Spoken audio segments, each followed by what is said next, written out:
I'm floating through the air. The pain I felt is paid for, all is said and done.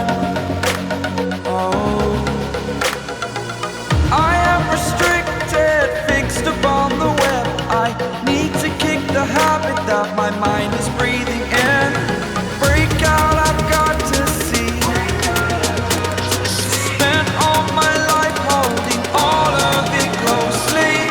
I played it innocent, a feel of hello বন্ধুরা, কেমন আছো তোমরা? আজকে আমি এসেছি আরও একটা ভিডিও নিয়ে। তো আজকে আমি তোমাদের দেখাবো কলমি শাক ভাজা।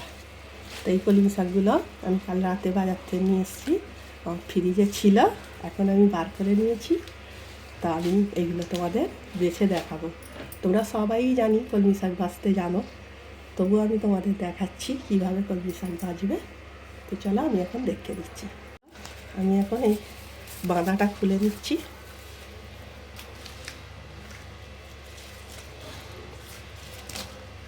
এইভাবে ডান্ডিগুলো ছিঁড়ে নেবো। আমি এই মোটাগুলো নেবো না, এগুলো ফেলে দেবো। এই ডগা থেকে এইটাকে এইভাবে নিয়ে নেব। পাকা পাতা থাকলে ফেলে দিতে হবে। দেখতেই পাচ্ছ আমি সব এই মোটা ডাঁটিগুলো সব ফেলে দিচ্ছি, আর এই সরুগুলো নিচ্ছি, পাতাগুলো এইভাবে এই সরু মুখেরটা শুধু নিচ্ছি। এবারে আমি এটাকে কুচিয়ে নেব, বটির সাহায্যে এটাকে কুচিয়ে নেব। তো আমি এখন বটি দিয়ে এগুলোকে এই দুভাগ করে নিচ্ছি, নিয়ে এটাকে এইভাবে পাতলা পাতলা করে, হ্যাঁ এইভাবে পাতলা পাতলা করে ছোটো ছোটো করে এগুলো সব আমি কুচিয়ে নেব। আমি এইভাবে কুচিয়ে নিচ্ছি, এইভাবেই কুচোতে হবে। ডান্ডিগুলো বেশি মোটা মোটা রাখলে খাবার সময় এগুলো গালে ক্যাচ ক্যাচ করবে, তার জন্য আমি এইভাবেই সবগুলো কুচিয়ে নেব। আমার শাকটা সব এখানে ভাজা হয়ে গেছে। আমি এখন শাকটাকে ভালো করে ধুয়ে নেব। তোমরা যখনই যে বাজার থেকে শাক কিনে নিয়ে আসবে, শাকটাকে 3-4 বার ভালো করে ধুয়ে নেবে প্রথমে। কেন, শাকেতে অনেক ধুলো বালি কাদা লেগে থাকে। 3-4 বার ভালো করে পরিষ্কার করে ধুয়ে নিয়ে রান্না করবে। তো আমি এখন শাকটাকে 3-4 বার ভালো করে ধুয়ে নেব।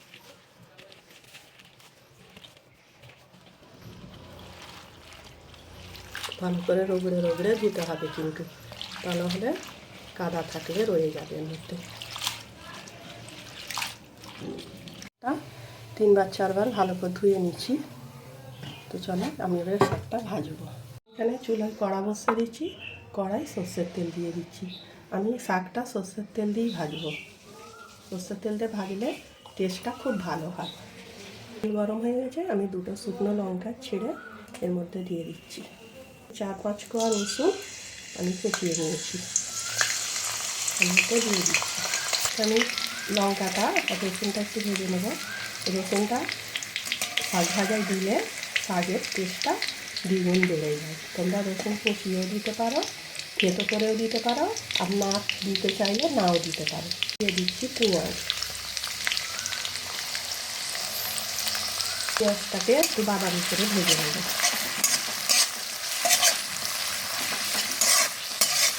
তো এখানে আমার পেঁয়াজটা হালকা বাদামি করে ভাজা হয়ে গেছে। আমি এখন এর মধ্যে শাকগুলো দিয়ে দেবো।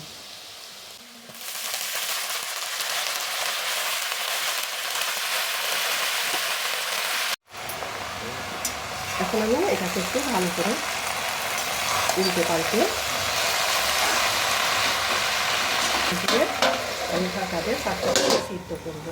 এখন না জোরে রেখে ভাজলে শাকটা একদম নরম হয়ে যাবে, খেতে ভালো লাগবে না। তার জন্য আঁচটা জোর রেখে শাকটাকে এখন সিদ্ধ করে নেব। এবারে আমি এখন ঢাকনাটাকে খুলছি। তো দেখো কতটা পানি বেরিয়েছিল, অনেকটা শাকটা নরম হয়ে গেছে, পানিটাও কমে গেছে। এখন এটাকে আমি ভালো করে নাড়াচাড়া করে ভেজে নেব। তার আগে আমি এখনও পর্যন্ত নুন দিইনি, এটা আমি নুন দেবো। নুন দিয়ে দেবে, ভাজাতে একটু কম নুন দেওয়ার চেষ্টা করবে, তা নাহলে ভাজার পরে নুনটা বেশি লাগে, খাবার সময় নুনটা বেশি লাগে।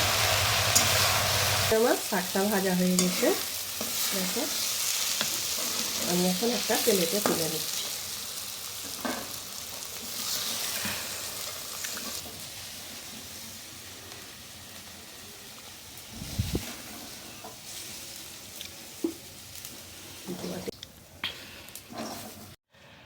তো এই শাক ভাজির সাথে গরম ভাত খেতে দুর্দান্ত লাগবে।